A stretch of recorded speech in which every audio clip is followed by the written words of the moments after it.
This is the beginning of a Russian invasion of Ukraine, as he indicated and asked permission to be able to do from his Duma. We have no intention of fighting Russia. We want to send an unmistakable message, though, that the United States, together with our allies, will defend every inch of NATO territory. US President Joe Biden announced tough new sanctions on Russia for beginning an invasion of Ukraine. In an address to the nation on Russia's actions against Ukraine, Biden announced that United States would impose sanctions against two large Russian financial institutions and Russian sovereign debt and against some Russian elites and their family members. Joe Biden's sanctions will effectively cut Russia off from Western financing.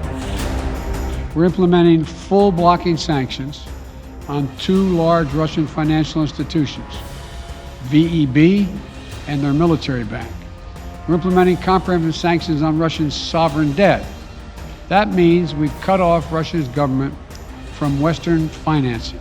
It can no longer raise money from the West and cannot trade in its new debt on our markets or European markets either.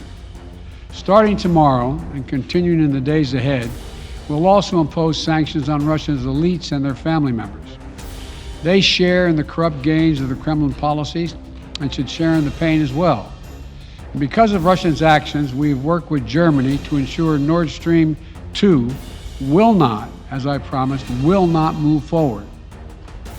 As Russia contemplates its next move, we have our next move prepared as well. Russia will pay an even steeper price if it continues its aggression, including additional sanctions. US President Joe Biden's this move came a day after Russian President Vladimir Putin recognized the independence of two separatist regions of Ukraine.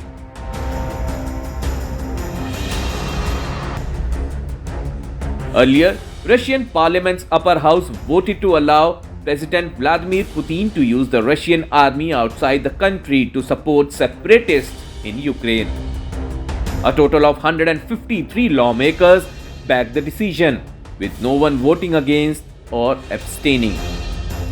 Вношу предложение о принятии постановления Совета Федерации, Федерального собрания Российской Федерации о согласии на использование вооруженных сил Российской Федерации за пределами территории Российской Федерации на основе общепризнанных принципов и норм международного права.